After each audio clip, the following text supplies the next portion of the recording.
bells will be ringing in the Prime Minister's office this morning. This is one of the worst budget sells in memory, and Chris Minns, the New South Wales Premier, is the latest to attack this federal budget. He says the state's frontline workers in New South Wales, like nurses and teachers, are increasingly being stung because of tax bracket creep, where they're pushed into that highest tax bracket of 47 cents in the dollar that goes to the government coffers. Chris Minns and his state treasurer, Daniel Mookie, have also failed to back in the federal government's changes to the capital gains tax. Here is Chris Minns really sticking it to this federal budget. In a general sense, whether it's now or in the future, we do need to make sure we're taking urgent action when it comes to personal income taxes, because at the moment, a lot of working families are getting stung. Nat, Jim Chalmers' budget has found one supporter in former Prime Minister Paul Keating. He is Jim Chalmers' hero. He says that a society that fails to house its children is a society in decline. That is what Jim Chalmers and his Prime Minister are seeking to arrest, referring there to the changes to negative gearing and capital gains tax. The Prime Minister says he will push ahead with those bills and pass them through Parliament before the winter break. Imagine you are a nurse in New South Wales. You just negotiated a hard-won pay rise with your state government. You are feeling pretty good.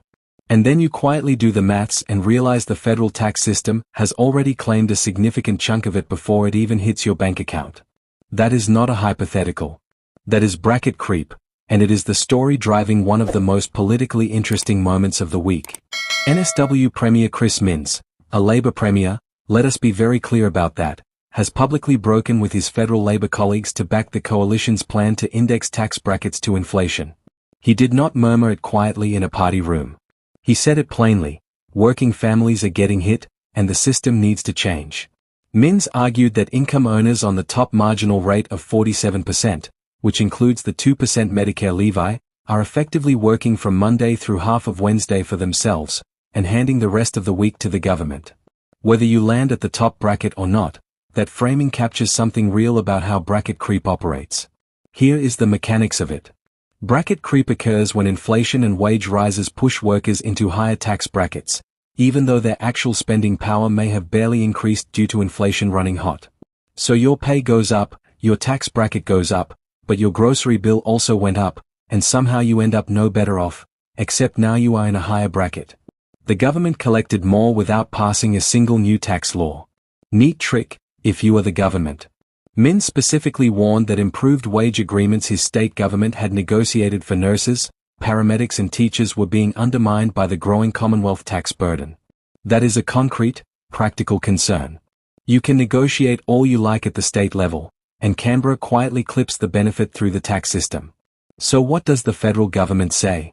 Treasurer Jim Chalmers pushed back on the coalition's indexation plan, arguing it would be inflationary, suggesting that pumping more money into the economy when inflation is already elevated is the wrong timing. That is a legitimate macroeconomic argument. The question is whether the cost of living pressure on households right now changes the calculus.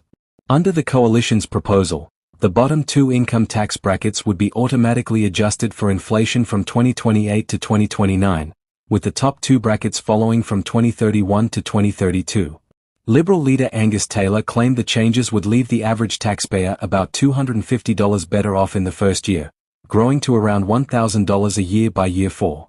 The bigger picture here is that when a Labor Premier is publicly aligning with the Liberal opposition on a major economic policy, it signals that the pressure on this issue is crossing traditional party lines. That is worth paying attention to. If you want sharp, clear breakdowns of the moments in Australian politics that actually matter, subscribe to Federal Analysis and drop a comment below. Where do you stand on indexing tax brackets to inflation? We will see you in the next one.